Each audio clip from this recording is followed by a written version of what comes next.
दुख दर्द भव के सब मिटे, सतगुरु चरण नित से। ये दुख दर्द भव के सब मिटे, सतगुरु चरण नित से। ये गुरु भक्ति बिन कछु ना बने, मैं ही सकल संतन कही। गुरु भक्ति बिन कछु ना बने। श्री सद्गुरु महाराज की जय। परमाराध्य सद्गुरु महाराज गुरुदेव महर्षि संत सेवी परमहंस जी महाराज यूपी गाजियाबाद के विशेष सत्संग प्रेमी महानुभावों, माता एवं बहनों, आज 27 फरवरी है 2024 ईस्वी। अभी हम लोग श्रीमान स्वर्गीय कन्हैया लाल राजगरिया के आवास पर सत्संग कर रहे हैं। सौभाग्य का समय उपस्थित हुआ है जो हम लोग सत्संग में सम्मिलित हुए हैं। अभी हम 24, 25, 26 फरवरी 2024 ईस्वी के अखिल भारतीय संत मत सत्संग महाधिवेशन में उपस्थित थे।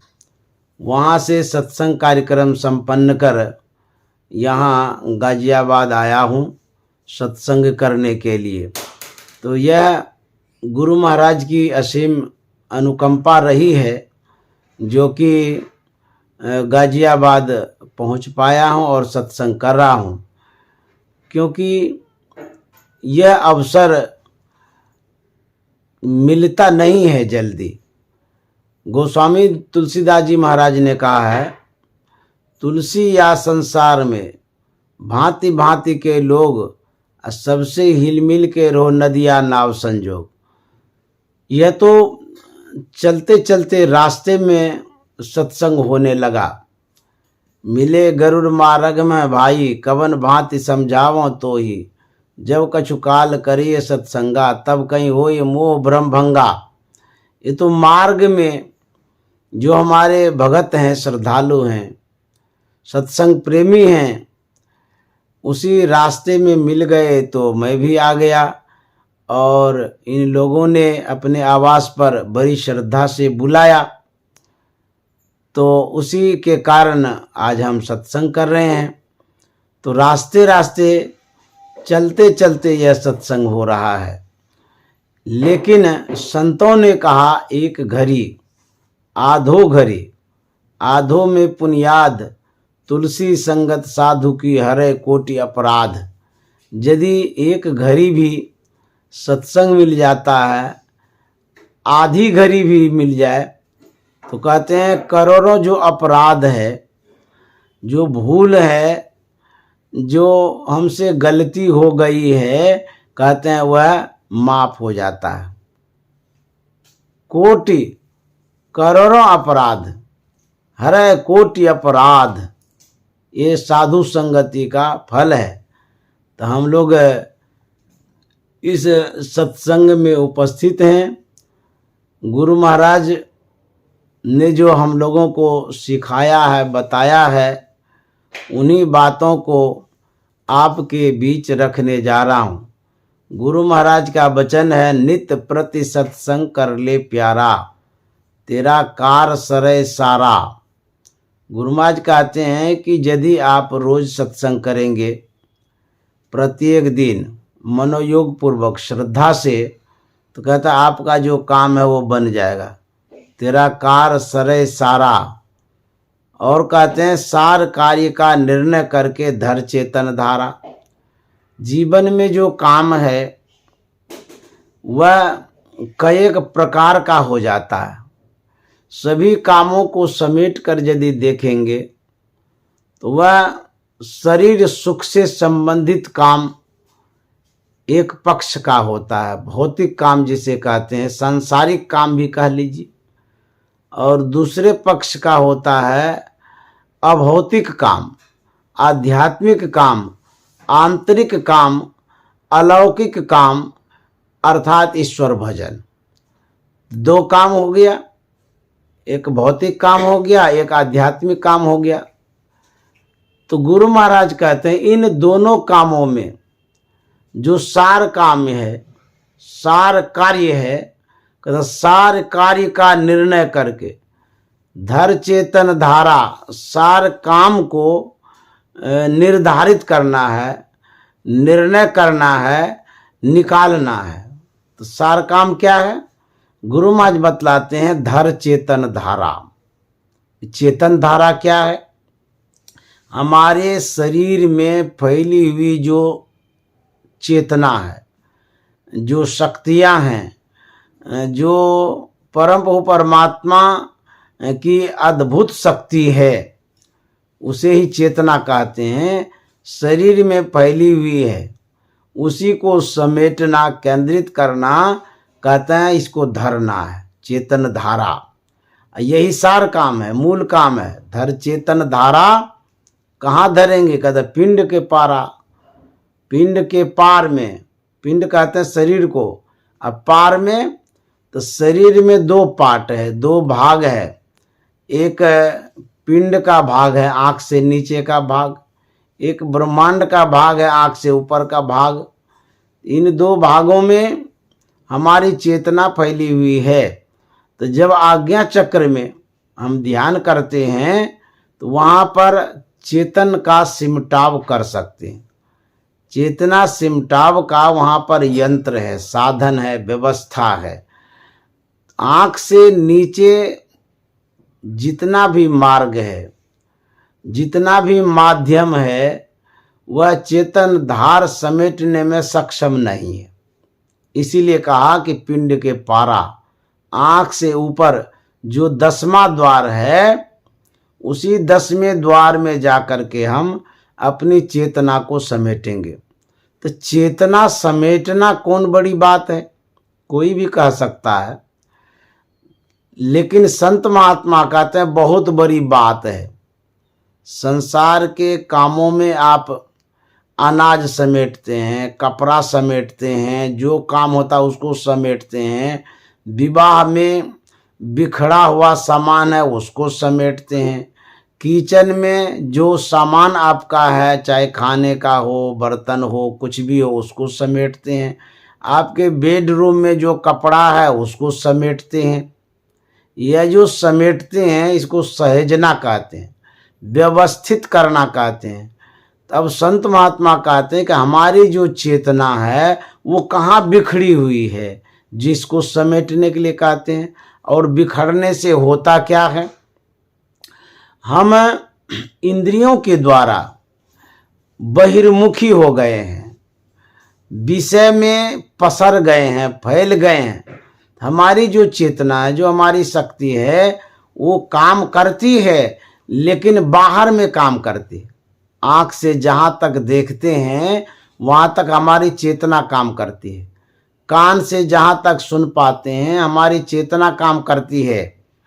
इंद्रियों में जो शक्तियाँ हैं, इंद्रियाँ जो क्रियाशील है, कार्यरत है, इंद्रियाँ जो सक्रिय है, जो कुछ कर पाती है इंद्रियाँ, वो चेतन शक्ति के कारण कर पाती, चेतना के कारण। परम प्रभु परमात्मा ने जो शक्ति दी है शरीर में, उसी को चेतन कहते हैं, उसी को चेतन धार भी कहते हैं। उसी चेतना से हमारी इंद्रियां सक्रिय है, कार्यरत है, कुछ कर पाती है। हमारा शरीर यदि हिलता है, डोलता है, चलता है, उसी चेतना के कारण। तो कहते कि इसमें क्या हो गया? यदि शरीर हिलता है, चलता है चेतना के कारण, तो हो क्या गया है? संत महात्मा कहते हैं वह चेतना साधारण चेतना नहीं है, वह साधारण अद्भुत है। उस चेतना में बड़ी शक्ति है। जैसे मान लिया जाए आपके पास रुपया है, आप गए बाजार, वहाँ पर जीरा खरीद लिए, हल्दी खरीद लिए, टमाटर खरीद लिए, धनिया खरीद लिए। यदि आप पर्याप्त पैसा रखते हैं, उन पर्याप्त पैसों से हीरा खरीद लेते हैं, सोना चांदी खरीद लेते हैं, बेशकीमती द्रव्य खरीद लेते हैं, अरबों का फ्लैट खरीद लेते हैं, कमरा ले लेते हैं, या हवाई जहाज खरीद लेते हैं, तो आपका प्रभाव बढ़ जाता है। आप बड़े व्यक्ति कहलाते हैं कि बाप रे इनके पास हवाई जहाज है। वही रुपया है जिससे आप जीरा खरीद रहे हैं, वही रुपया है जिससे आप हीरा खरीद रहे हैं। जीरा खरीदने से आपका महत्व उतना नहीं बढ़ेगा, वैल्यू उतना नहीं बढ़ेगा, क्योंकि सर्वसाधारण आदमी खरीद लेते हैं जीरा को। और यदि आप हीरा खरीदते हैं तो आपका वैल्यू बढ़ जाएगा। उसी तरह से हमारे शरीर में जो चेतना है, उन चेतनाओं को हम लगा दिए विषयों में, बाहर में, उन चेतना को लगा दिए हैं संसार के कामों में, तो वह चेतना काम तो करती है। लेकिन यदि इस चेतना को साधना में लगा दें, ध्यान करने में लगा दें, ईश्वर भजन में लगा दें, भगवत भजन में यदि लगा दें, इससे विशेष काम हो सकता है। ईश्वर की प्राप्ति होगी, सुख शांति मिलेगी, अलौकिक वैभवों का संसाधन मिलेगा आपको, अलौकिक संपत्ति मिलेगी आपको। चेतना वही है, आप जिधर लगा दीजिए उधर ही वह काम करेगी। तो संत महात्मा कहते हैं जो सर्वसाधारण आदमी है, सुबह से लेकर के शाम तक अपने आप को संसार में ही लगा के खपाता है, बिताता है, बांटता है। सुबह जब उठते हैं, भौतिक जीवन के लिए आप जो कुछ भी करने लग जाते हैं, चाहे पैखाना जाते हैं, स्नान करते हैं, चाय पानी करते हैं, अथवा और भी खाना पीना करते हैं, या रोजगार करने लग जाते हैं, या किसी से मिलने जुलने चले जाते हैं, या पढ़ते लिखते हैं आदि, जो कुछ भी आप करते हैं, यह करना आपका भौतिक जीवन के लिए उपलब्धि प्राप्त करना है। तो भौतिक जीवन में शरीर को लगा करके भौतिक सुख संपत्ति को आप प्राप्त करते हैं। लेकिन वही चेतना है जिस चेतना से आप अलौकिक काम भी कर सकते हैं, आंतरिक काम कर सकते हैं, ईश्वर भजन भी कर सकते हैं। जब बाढ़ आती है तो गांव देहात के लोग देखते भी हैं बाढ़ को, और साल में एक बार बाढ़ बिहार में आ ही जाती है। तो मैं भी बाढ़ क्षेत्र, कोसी क्षेत्र का व्यक्ति हूँ।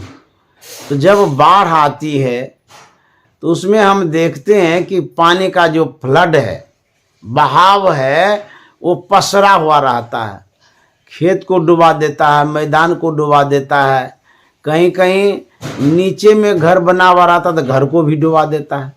बाढ़ इतनी आती है, फ्लड इतना आता है कि बहुत पानी आ जाने के कारण गांव घर सब धंस भी जाता है।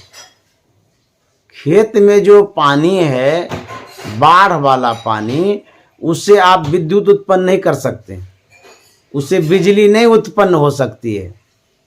तब उसी बाढ़ के पानी को आप समेटिए, बांध दे दीजिए। बांध देने से वो पानी एकत्रित हो जाता है, बाढ़ का पानी, और बहाव भी रुक जाता है। उसी रुके हुए पानी से आप एक जगह यदि पानी का बहाव छोड़ते हैं, उसमें इतनी धाराएं तेज हो जाती है, कहते हैं वहाँ से विद्युत उत्पन्न कर सकते हैं। फ्लड वाला जो पानी है, बाढ़ वाला जो पानी है, पसरा हुआ पानी जो है, उससे आप विद्युत उत्पन्न नहीं कर सकते हैं। और यदि उस पानी को एकत्रित कर देते हैं, यंत्र विशेष के माध्यम से आप विद्युत उत्पन्न कर सकते हैं, साधन विशेष के माध्यम से आप विद्युत उत्पन्न कर सकते हैं। ठीक उसी तरह से हमारा जो मन है पसरा हुआ है, हमारी चेतना इंद्रियों के माध्यम से फैली हुई है, शरीर और संसार में चेतना फैली हुई है। तो जब तक फैली हुई रहेगी, विशेष काम ये नहीं कर पाएगी। यदि इसका हम सिमटाव करेंगे, हमारे अंदर में प्रकाश उत्पन्न होगा, हमारे अंदर में उजाला हो जाएगा। सिमटाव होने से ऐसा होता है। यदि आप उठना चाहते हैं तो कहाँ से उठेंगे? आपसे कहेंगे उठिए तो कहाँ से उठिएगा? तो जहाँ बैठे हैं वहीं से उठिएगा। स्वाभाविक है, आप जहाँ हैं वहीं से तो उठिएगा। मान लीजिए अभी गाजियाबाद में हैं, आपको कहेंगे उठने के लिए, ऐसा तो नहीं कहिएगा कि नहीं पहले बिहार जाएंगे तब उठेंगे। अरे जैसे ही आप उठेंगे, जहाँ बैठे वहीं से उठेंगे, तो वहीं से चलना प्रारंभ हो जाएगा। ठीक उसी तरह से हम कहाँ हैं? हम कहने का मतलब जीवात्मा। जो जीवात्मा है, जो जीव है, वह कहाँ है? तो कोई कहेंगे कि हम शरीर में हैं। तो शरीर में कहाँ हैं? तो कहेंगे शरीर में हम अंदर में हैं, भीतर में हैं। उसके बाद कहेंगे आप कहाँ हैं? तो सब कोई इस बात का जवाब नहीं दे सकता, क्योंकि सबको जानकारी नहीं इस विषय में कि जीव कहाँ रहता है इस शरीर के भीतर में। लेकिन उपनिषदकार ने कहा है, जागृत स्वप्ने तथा जीवो गच्छत्या गच्छते पुनः नेत्रस्थं जागृतं विद्यात् कंठे स्वप्नं समाविशेत। उपनिषदकार कहते हैं जीव की जो दशा है, जीव की जो अवस्था है, कहता तीन है।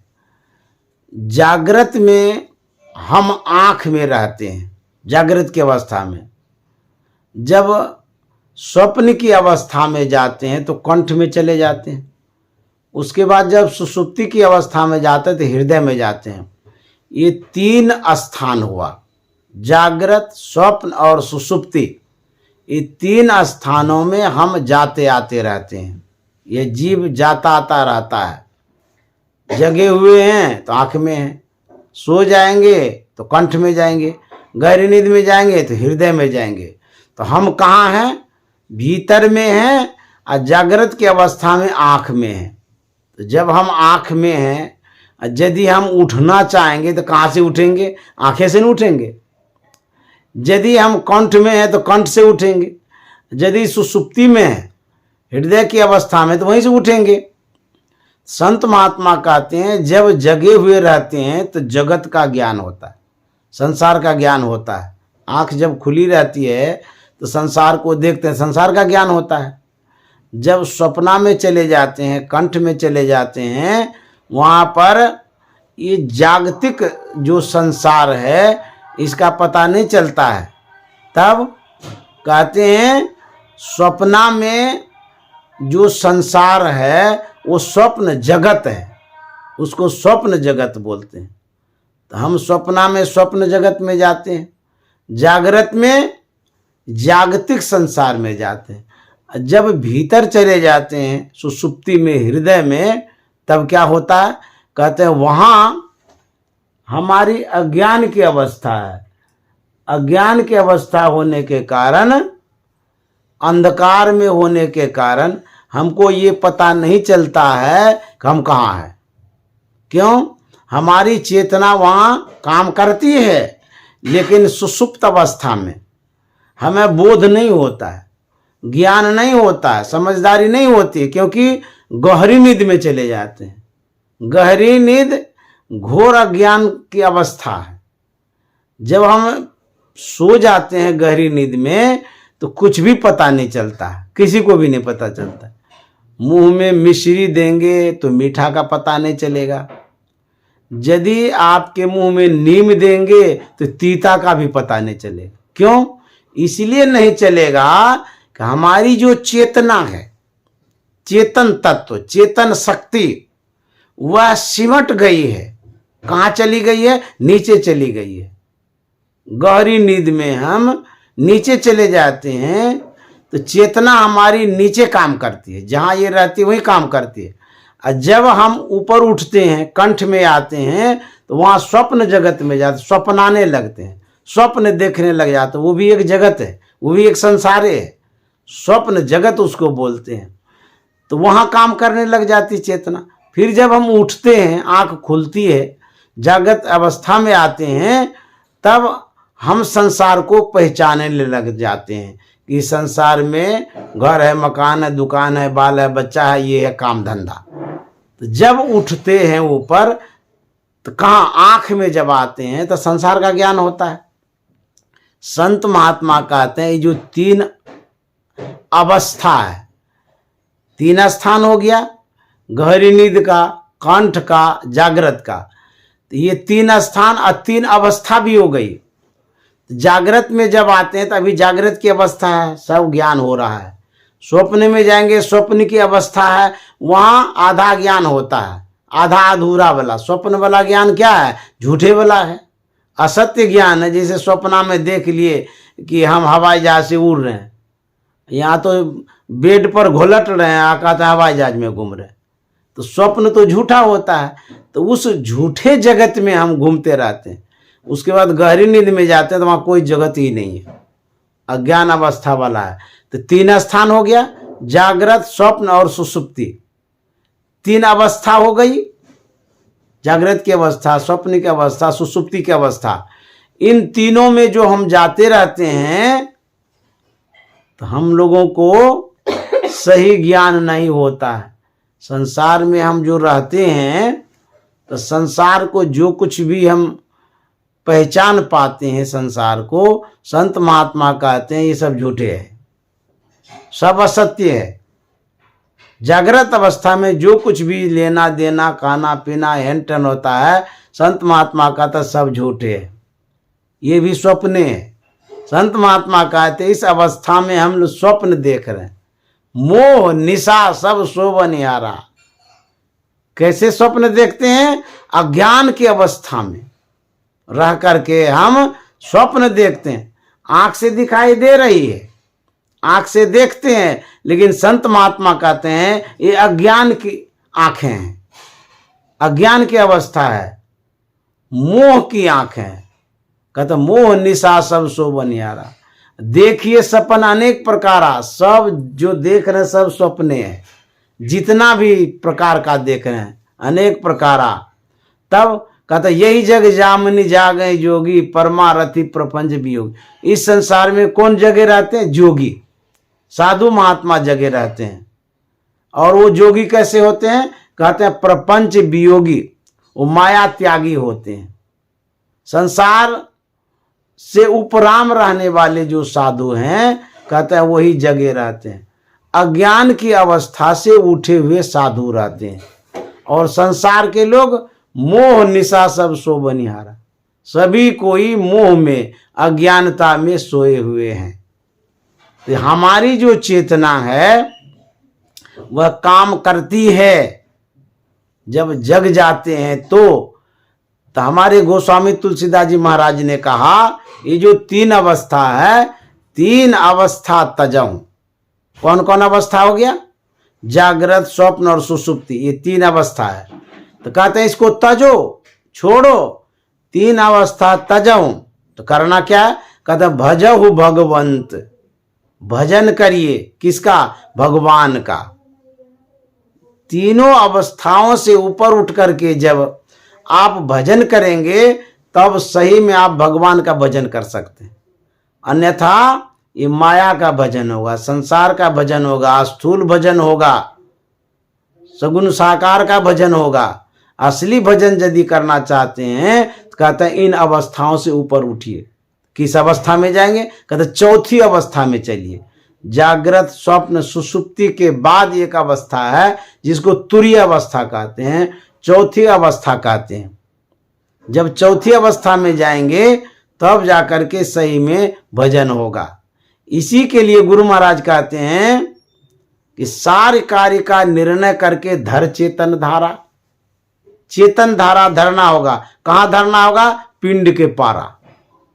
ये जो पिंड और ब्रह्मांड का मध्य है, बीच है, कहते हैं उसी जगह आप अपनी दृष्टि को जब टिकाएंगे, रखेंगे, जोड़ेंगे, तब कहते हैं चेतना का सिमटाव कर पाएंगे।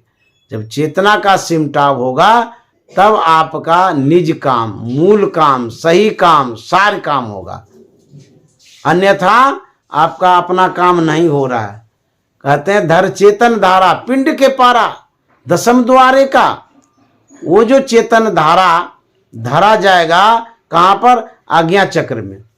उसी का नाम है दसवां द्वार, उसी का नाम है योग हृदय, उसी को तिल द्वार भी कहते हैं।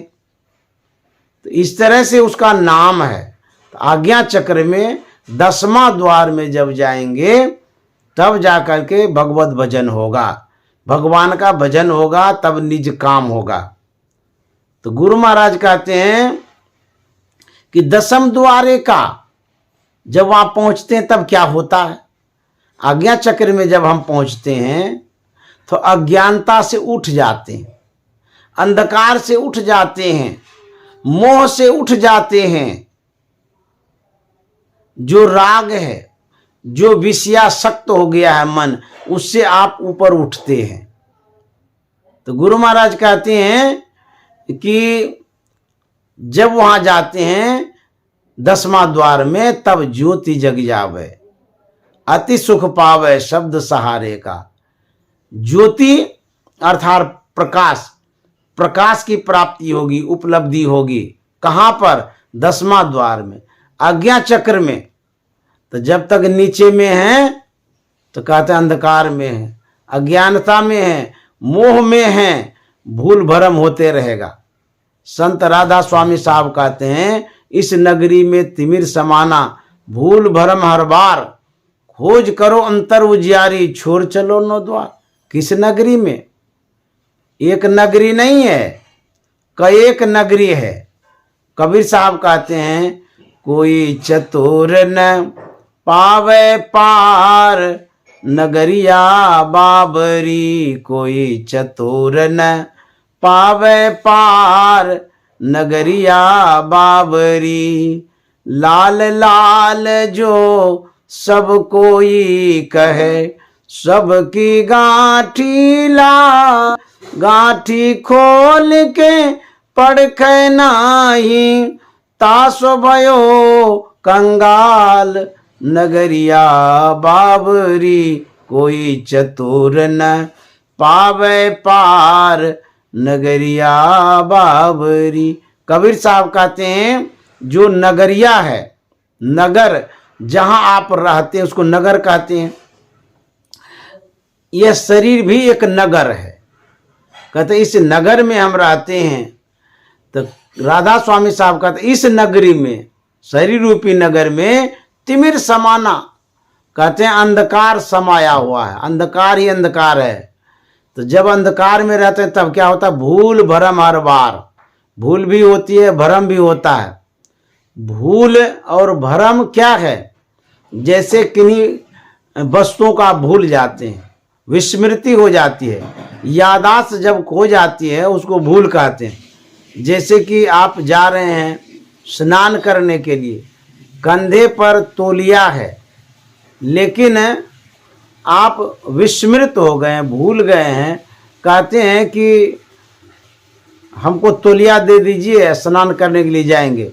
तो परिवार के लोग आपको याद दिलाता है, अरे कंधे पर ही तो तौलिया है।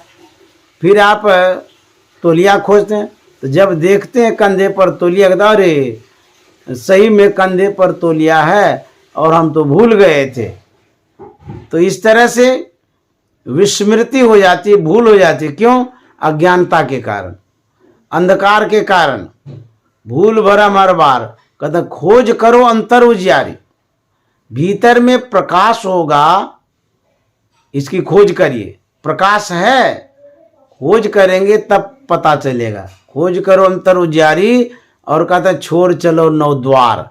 शरीर में 9 द्वार है, आँख के 2, नाक के 2, कान के 2, मुंह के 1, मल मूत्र विसर्जन के 1 हैं। तो ये हो गया 9। लेकिन नाभि भी एक द्वार है। पलटू साहब ने कहा 10 दरवाजा खुला उरन को नित उठी चाहता, भज लीजिए भगवान यही में भला है अपना, आवागमन छूट जाए मिटे जन्म की कल्पना, पलटू अटक न कीजिए 84 घर फेर, भजन आतुरी कीजिए और बात में देर। पलटू साहब कहते हैं नाभि भी एक द्वार है, तो 9 द्वारों में हम फंसे हुए हैं। 9 द्वारन 10 4 इंद्रिय में, फंसी खोयो तत्सार, स्वामी हो दयाल जी। गुरु महाराज कहते हैं 9 द्वार में 14 इंद्रियां हैं, इन्हीं 14 इंद्रियों में और 9 द्वारों में फंसे हुए हैं। तत्व की विस्मृति हो गई है, आत्म तत्व की विस्मृति हो गई है, निज ज्ञान की विस्मृति हो गई है, भूल गए हैं अपने आप को। कहते हैं इसीलिए छोड़ चलो 9 द्वार, तब कहाँ जाएंगे? 10वें द्वार में, जिसकी चर्चा सुन रहे थे, आज्ञा चक्र उसको कहते हैं। 10वें द्वार में जब जाएंगे तब वो निज घर है, निज घर में निज प्रभु को पावे, अति हुलसावे ना। 10वां द्वार ही निज घर है, अपना घर है, वहीं पर पहुंचना है। तो कहते हैं जब तक 9 द्वारों में रहेंगे, अंधकार में रहेंगे, भटकते रहेंगे। तो बाबा नानक ने क्या कहा है? 9 दर थाके धावत रहाए, 10वें निज घर बासा पाए। 9 द्वारों में दौड़ते रहेंगे, भटकते रहेंगे, थक जाएंगे, लेकिन अपना निज घर नहीं मिलेगा। तो निज घर कहाँ है? 10वें निज घर बासा पाए। 10वां द्वार जो है, जिसको आज्ञा चक्र कहते हैं, योग हृदय भी कहते हैं, कज्जल केंद्र भी कहते हैं, शिव नेत्र भी उसी का नाम है। तो वहीं पर जाकर के निज घर है, अपना घर है। उसी घर में जब जाएंगे तब आपको प्रकाश की प्राप्ति होगी। तो गुरु महाराज कहता ज्योति जग जावे, अति सुख पावे, शब्द सहारे का। कहते हैं बहुत सुख मिलेगा। आप अभी अंधकार में बैठ जाएं, हाथ को हाथ नहीं सूझे तो कितनी बेचैनी होगी, व्याकुलता होगी, परेशानी होगी, वेदना होगी, कष्ट होगा, घबरा जाएंगे आप। और जैसे प्रकाश आ जाएगा तो प्रकाश आते ही प्रसन्नता आ जाएगी, खुशी आ जाएगी।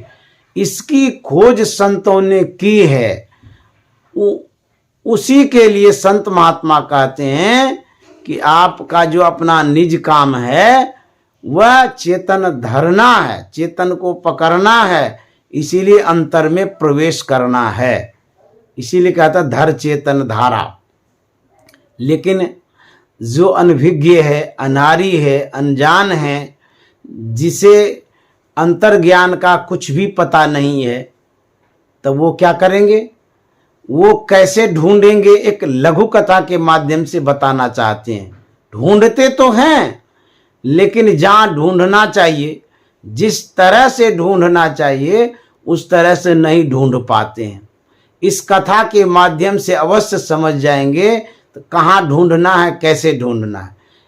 एक बूढ़ी थी, बुजुर्ग महिला, उनकी साड़ी फट गई थी। वह सोचती है कि साड़ी सिल लेंगे तो पहनने में ठीक रहेगा। तो वह सुई खरीदने के लिए दुकान पर जाती है। पास में ही दुकान थी। गई, उस वृद्धा ने, उस बूढ़ी माता ने दुकानदार से कहा कि बाबू मुझे सुई चाहिए। तो दुकानदार ने सुई दी, पैसा ले लिया। सुई लेकर के वह वृद्ध महिला, बूढ़ी माता जी आ रही थी। गली होकर के रास्ता था। गली का जो रास्ता था बड़ा उभर खाबर था। वह वृद्ध महिला सुई लेकर के हाथ में आ ही रही थी। उभर खाबर जमीन में जो पैर लग गया तो पैर लड़खड़ा गया, हाथ हिल गया, हाथ से सुई गली में गिर गई। वह बूढ़ी आगे बढ़ती है, वहाँ चली जाती है जहाँ म्यूनिसिपैलिटी का पोल गड़ा हुआ था, जिसमें बिजली बत्ती जल रही थी। वहाँ जाकर के वो उसी पोल के पास सुई ढूंढने लग जाती है। एक कोई सज्जन आता है, उस वृद्ध पर जब नजर जाती है तो उस सज्जन ने पूछा कि माता जी आप क्या खोज रही हैं? तो उस बूढ़ी ने कहा कि बाबू मेरी सुई खो गई है, वही खोज रही हूँ। तो उस सज्जन के मन में हुआ कि बूढ़ी है, मदद कर देते हैं, परेशान हो रही है। तो वो भी ढूंढने लगा। खोजते खोजते थोड़ी देर में एक और सज्जन आ गए। उसने पूछा कि आप लोग क्या ढूंढ रहे हैं? तो उस व्यक्ति ने कहा ये बूढ़ी की सुई खो गई है, उसी को खोजने में हम इसको हेल्प कर रहे हैं, मदद कर रहे हैं। तो वो भी खोजने लग गए, सोचे कि हम भी मदद कर देते हैं। होते होते एक और आदमी आ गए। तो जब वो आदमी आए तो उन्होंने पूछा कि आप लोग सब मिल करके क्या ढूंढ रहे हैं? तो उस व्यक्ति ने कहा कि इस बूढ़ी की सुई खो गई है, वही खोजने में मदद कर रहा हूँ। तो जो तीसरा व्यक्ति आया उसने बूढ़ी से पूछा कि माता जी ये बतलाइए, सुई खोई कहाँ है? आपकी नज़रें कमज़ोर हैं, इसीलिए सुई नहीं मिल रही है। हम लोगों की नज़रें तेज है, तीक्ष्ण है, आप स्थान बता दीजिए तो सब कोई नज़र गड़ा करके देखेंगे तो अवश्य सुई मिलेगी। तो बूढ़ी से पूछते हैं कि सुई कहाँ खोई है? तो बूढ़ी क्या कहती है? बूढ़ी कहती है बाबू सुई फलाने गली में खोई है, गिरी है। तो व्यक्ति ने पूछा कि माता जी सुई गली में गिरी है, अब खोज यहाँ चौक चौराहे पर हो रही है, ऐसा क्यों? तो बूढ़ी ने कहा कि बाबू गली में अंधकार है और चौराहे पर म्यूनिसिपैलिटी का जो पोल है इसमें प्रकाश है, इसीलिए मैं प्रकाश में सुई खोज रही हूँ। उस व्यक्ति ने कहा बड़ा गजब कहानी है। तो कबीर साहब ने जवाब दिया है, वस्तु कहीं ढूंढे कहीं, कई विधि आवे हाथ, कह कबीर तब पाइए जब भेदी लीजे साथ। कबीर साहब कहते हैं जिन वस्तुओं की खोज हो रही है वह वस्तु कहीं और है और खोज कहीं और हो रही है। आप क्या खोजते हैं?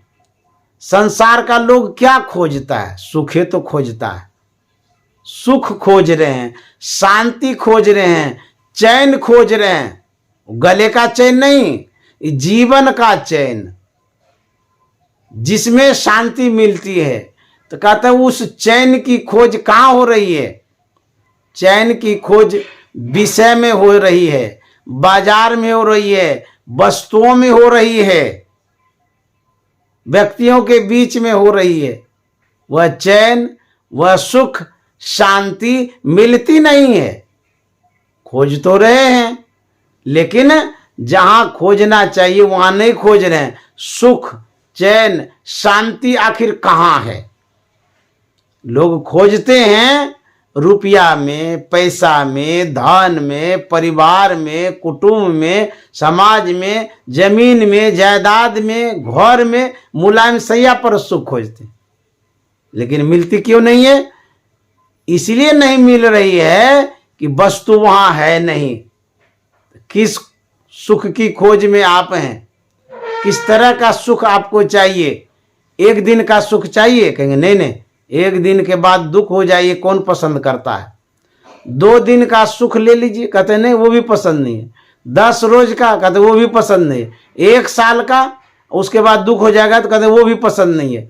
10 साल का सुख ले लीजिए, उसके बाद बोलते नहीं नहीं वो भी पसंद नहीं। तब शाश्वत सुख चाहिए, अनवरत सुख चाहिए, कंटिन्यू सुख चाहिए, बराबर वाला सुख चाहिए। अब देखिए, सुख आप खोजते हैं सब दिन का, लेकिन जहां खोजते हैं वहां सब दिन का सुख नहीं है। कैसे?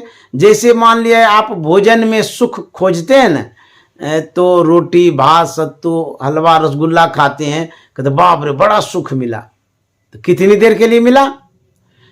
2-4 घंटे के लिए वो सुख मिला, उसके बाद दुख आ गया। कैसे? भूख लग गई। तो भोजन में जो सुख ढूंढते हैं वो क्षणिक सुख है, कुछ घंटों का सुख है, फिर दुख आ जाता है।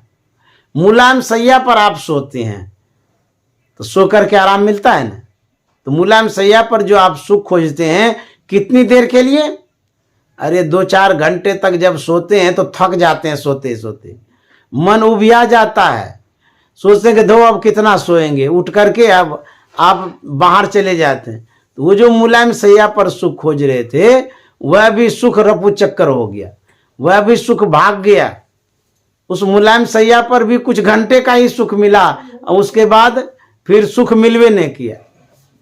कुछ घंटे का सुख मुलायम सैया पर है, कुछ घंटे का सुख खाने में है, 2-3 घंटा तक वो भोजन रहता है जो अच्छा अच्छा भोजन करते, फिर भूख लग जाती है। उसके बाद आप जो भी उपयोग में लाते हैं, कपड़ा लाते हैं उपयोग में, जैसे 5,000 का वस्त्र है, कपड़ा है, कमीज है, कुर्ता है या चादर है, कुछ भी है, बड़े खुश होते हैं कि 5,000 का हम खरीद लिए हैं। तो कितने देर के लिए आप खुश होते हैं? थोड़ी देर के लिए। यदि 12,000 का कपड़ा किसी का आप देख लिए तो मन में होता हमारा तो कम में का है, ओ इससे बढ़िया वाला तो उसी का है। जिस 5,000 के कपड़े में आप खुश हो रहे थे, प्रसन्न हो रहे थे, परिवर्तन हो गया, बदल गया, नाखुश हो गए। क्यों? दूसरे का देख करके, विशेष देख करके। तो संसार का सुख ऐसा ही है, एक से एक कपड़ा है। तो जिस कपड़े को पहन करके आप खुशी होते हैं, उसमें सुख शाश्वत नहीं है, सब दिन का नहीं है, कंटिन्यू वाला नहीं है, परिवर्तन वाला है, बदलाव वाला है, बदलते ही रहेगा, वो भागते रहेगा वो सुख।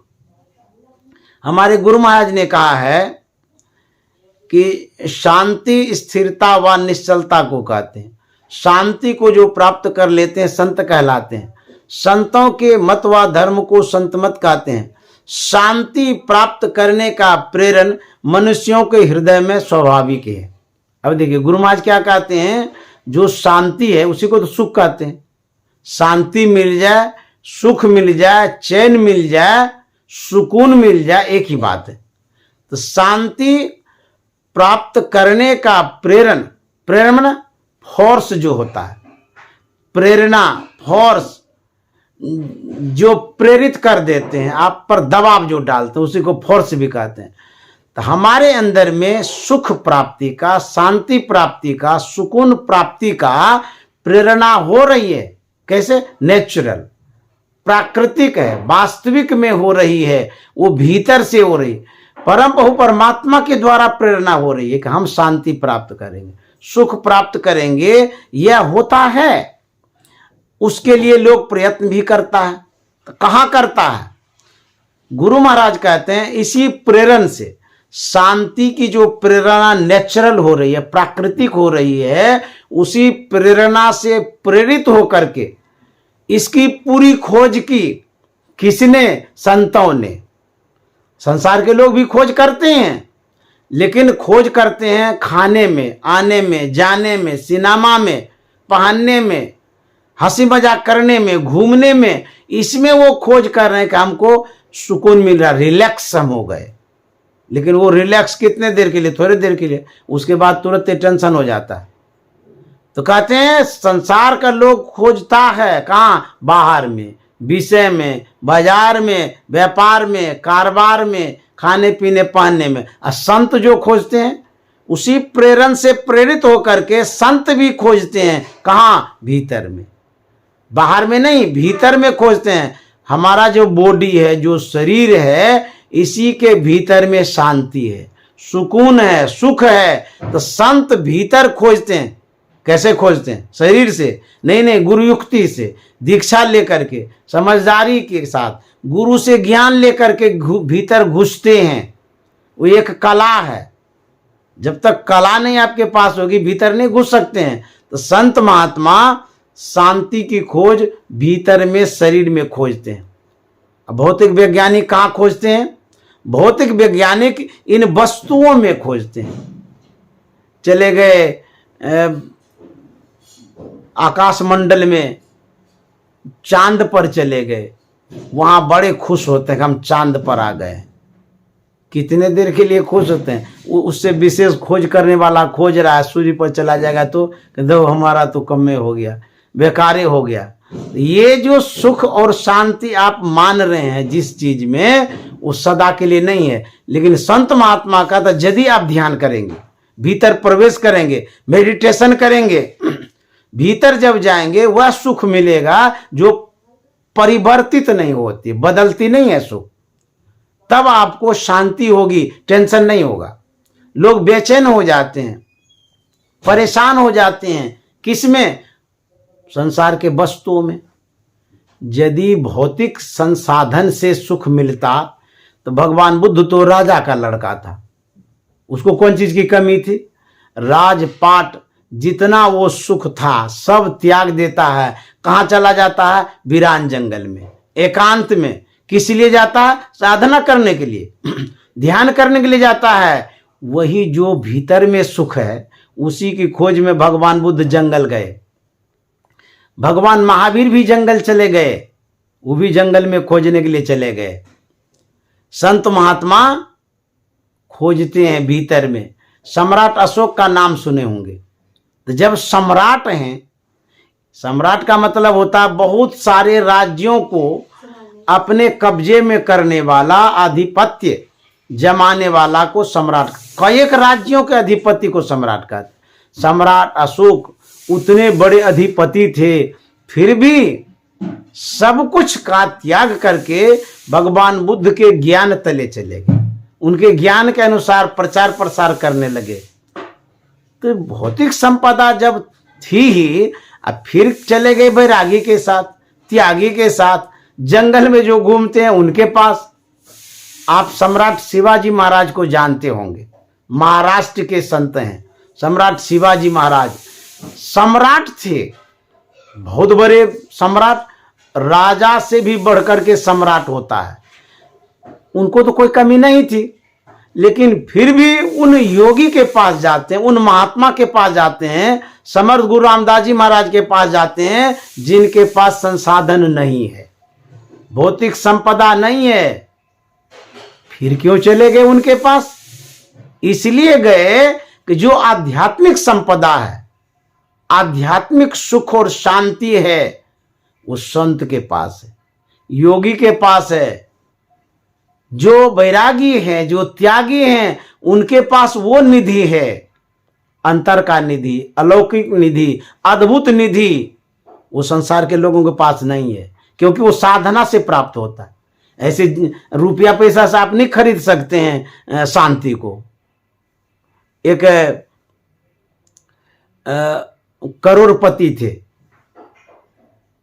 जब गुरुदेव दिल्ली में प्रवास कर रहे थे, महर्षि संत सेवी जी महाराज, तो वहाँ बहुत सारे भगत आते थे मिलने के लिए, बहुत लोग मिलने के लिए आते थे, सत्संगी भी आते थे, गैर सत्संगी भी आते थे।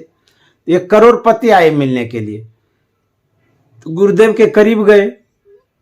गुरुदेव ने परिचय पूछा, आप कहाँ से आए हैं, कौन है, क्या है, नहीं है। उसने अपना परिचय दिया, मैं इस नगर का नगर सेठ हूँ, मैं करोड़पति हूँ, मेरे पास कोई चीज़ की कमी नहीं है। तो गुरुदेव ने कहा, मैं आपकी क्या सेवा करूँ? तो बोले कि बाबा सेवा की कोई बात तो नहीं है, मेरे पास सब कुछ है, लेकिन मन में शांति नहीं है। तो गुरुदेव ने कहा था, आप करोड़पति हैं, हम कौड़ीपति हैं, हम आपकी क्या सेवा करेंगे? तो सेठ जी ने कहा कि मेरे पास सब कुछ है, लेकिन मन में शांति नहीं है। तब गुरुदेव ने कहा था कि शांति यदि किसी शहर में बिकती, उसे खरीद करके सबसे बड़े स्टोकर आप होते, जिनको शांति की आवश्यकता होती आपके पास जाते खरीदने के लिए। लेकिन शांति किसी शहर में नहीं है।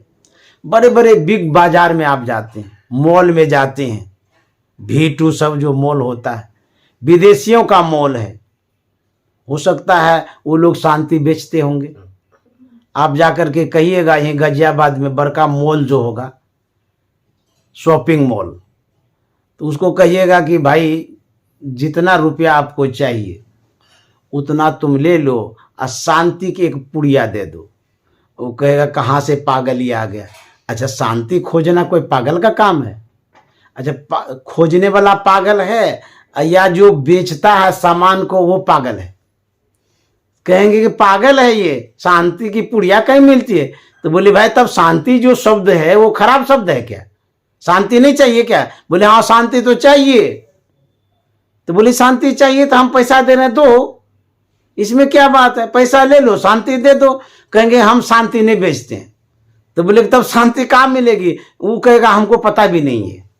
उस शॉपिंग वाला कहेगा हमको नहीं पता है। अब बुझिए कितनी अच्छी चीज है शांति, और कितनी बड़ी चीज है, सब कोई खोज रहा है। बच्चा भी शांति खोजता है। आप भी पढ़ते पढ़ते जब थक जाते हैं, सोचते हैं कि थोड़ा सुकून से रहें, शांति खोज लेते हैं। और टेंशन हो गया है, मूड फ्रेश कर लेते हैं। मूड ऑफ हो गया है तो शांति खोजते हैं ना। तो शांति खोजता सब है, लेकिन शांति मिलती नहीं है, शांति की प्राप्ति नहीं हो रही है। अब बुझिए तो सब कोई शांति ढूंढने में लगे हैं। यहां नहीं मिलता होगा तो शायद अमेरिका वाले के पास होगा, तो वहां जाकर के खोज लीजिए। अमेरिका वाले को कहिए कि भाई आप हमको शांति दीजिए, तो ये हमारे पास शांति नहीं है, क्रांति है। रूस वाले के पास कहते वहां भी क्रांति है, वहां भी शांति नहीं है। कहीं देश दुनिया में आप ढूंढने के लिए जाइएगा, शांति नहीं मिलेगी। तो कहां मिलेगी? तो गुरुदेव ने उस सेठ को कहा था, नुकते सफेद सन्मुख झलके झला झली, सहरग में नजर थिर कर तज मन की चंचली। नुकते सफेद सन्मुख संतों ने कही रा, यही शांति की असली। शांति को जो चाहता तज और जो नकली, नुकते सफेद सन्मुख। अब शांति का जो रास्ता है, शांति का जो संसाधन है, शांति की जो पुड़िया है, उसके विषय में गुरु महाराज बतलाए हैं। यदि आपको शांति चाहिए तो कहता नोकते सफेद सन्मुख। नोकता का मतलब होता है बिंदु।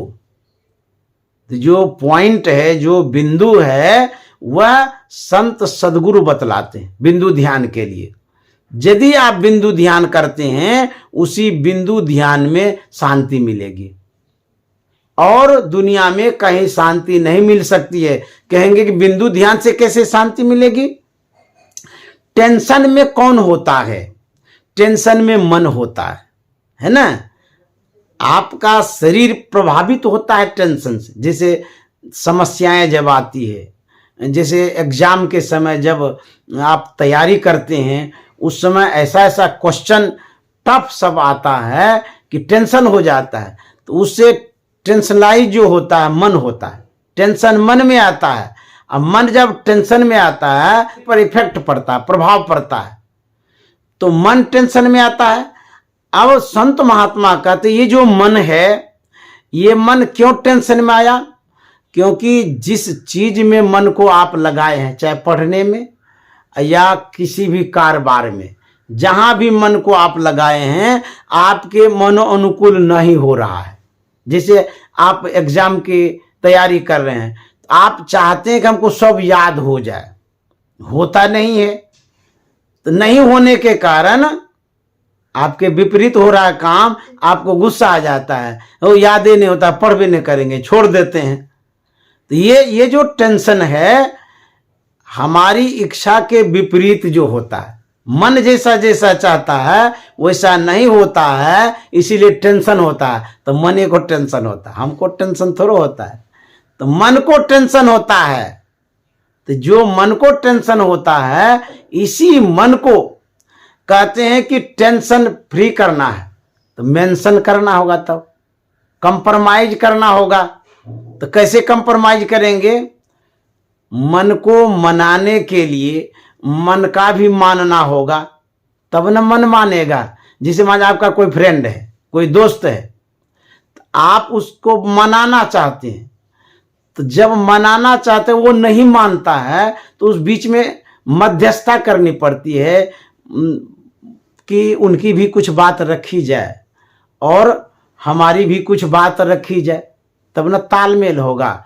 उसी तरह से यदि मन को आप टेंशन फ्री करना चाहते हैं, तो कुछ मन को मानिए। तो क्या मानिए? तो मन को मानने के लिए मन क्या चाहता है? मन रिलैक्स चाहता है, आराम चाहता है, क्योंकि उसको इतना काम में लगाए हैं, गन्ना की तरह पेरते जा रहे हैं। बीच में कुछ थोड़ा सा रेस्ट तो लीजिए, थोड़ा सा रुकिए। तो विशेष टेंशन फ्री होने के लिए बिंदु ध्यान बतलाया गया है। यदि आप बिंदु ध्यान करते हैं, ध्यान करने से मन में शांति आती है, सुकून आता है, मन बहुत रिलैक्स महसूस करता है। ध्यान करने से मन एकाग्र होता है। जैसे कि आप मान लीजिए एग्जाम में आप जाते हैं, जिस समय आप एग्जाम में जाते हैं वहां भी यदि एक क्षण के लिए मन को एकाग्र करते हैं, गुरु महाराज को याद कर लेते हैं, तो मन में इतनी एकाग्रता बढ़ जाती है, जो बात आप भूल गए हैं, विस्मृति हो गई है, पढ़ने के समय याद नहीं रहता है, लेकिन उस समय इतनी एकाग्रता बढ़ेगी कि वो बातें एकाएक ऑटोमेटिक याद आने लग जाती है। टेंशन में मन बिखर जाता है, सोचने की क्षमता घट जाती है। तो जब भी टेंशन हो, कभी भी परेशानी हो, तो बैठ करके थोड़ा ध्यान कर लेना चाहिए। तो जब बैठ करके ध्यान करेंगे, मन एकाग्र होगा, तो मन की एकाग्रता में शांति भी मिलेगी, सुकून भी मिलेगा, और क्या होगा, स्मरण शक्ति बढ़ेगी। रविशंकर जी महाराज का नाम सुने होंगे, वो भी बहुत बच्चों को मेडिटेशन कराते हैं। तो स्मरण शक्ति बढ़ाने के लिए ध्यान करना चाहिए। जब आप ध्यान करते हैं तो स्मरण शक्ति बढ़ती है, तो शांति भी बढ़ती है। तो गुरु महाराज कहते हैं, लख बिंदु नाद तह त्रय बंद देके सुनो सुनो में ही। गुरु महाराज कहता लखो देखो, कैसे देखेंगे, त्रय बंद देके, आंख कान मुख बंद कराओ, आंख को बंद करो, मुंह को बंद करो, बंद कर करके ध्यान में बैठिए। क्या लखना है, कहता बिंदु को, पॉइंट को। जब पॉइंट को आप देखेंगे, बिंदु ध्यान करेंगे, तो बिंदु तो छोटा सा होता है, अपने मन को जब एक पॉइंट पर ले जाएंगे, बिंदु पर ले जाएंगे, तब क्या होगा, मन का जो दौर है, भागना, चंचलता, वो कम हो जाता है। जैसे मन को फील्ड में दौड़ाइए, घोड़े को दौड़ाइए फील्ड में, वहां जितना खुला खुला वो दौड़ेगा, एक गली में कहिए दौड़ने के लिए तो नहीं दौड़ सकेगा। क्यों, स्पेस नहीं है, जगह नहीं है दौड़ने की। उसी तरह से जो बिंदु है उसमें स्पेस कम है, जगह कम है, बाहर विषय में तो ये भागता है, और जैसे ही पॉइंट पर इसको लगाइएगा, इसका भाग दौड़ कम हो जाएगा। क्यों, गली है ना, वो गली तो चारों बंद हुई, मैं कैसे मिलूं जाऊं। तो कहते हैं, तो यदि आप ध्यान करते हैं, तो ध्यान करने से मन की एकाग्रता बढ़ती है, टेंशन कम होता है, मेधा शक्ति बढ़ती है, शांति मिलती है। तो गुरु महाराज का तो शांति का यही रास्ता है। यदि संसार में कोई शांति चाहता है, संपत्ति से नहीं मिलेगी, साधना से मिलेगी, योग से मिलेगी, ध्यान से मिलेगी शांति। इसीलिए गुरु महाराज कहते हैं, नित्य प्रति सत्संग कर ले प्यारा, तेरा कार सरे सारा, सब काम बनेगा सत्संग करने से। इन्हीं शब्दों के साथ वाणी में विराम। आप लोगों को बहुत बहुत साधुवाद, धन्यवाद। आप लोगों ने जो थोड़ा सा ही समय दिया, इसीलिए आप लोगों को साधुवाद। आप सुने तब तो सुनाए, यदि श्रोता न हो तो वक्ता का क्या काम, कैसे बकेंगे, तब बोलेंगे कैसे। तो आपने समय दिया सुनने का और हमने समय दिया सुनाने का। ये गुरु महाराज की कृपा से सत्संग हो गया। आप लोगों को बहुत बहुत धन्यवाद। और जो हम लोग सत्संग करते हैं, उस सत्संग के सुनने से भी आशीर्वाद होता है, सत्संग के करने से आशीर्वाद होता है, सत्संग वचन में ही आशीर्वाद होता है। तो ये शुभकामना, मंगल कामना है। श्री सद्गुरु महाराज की जय।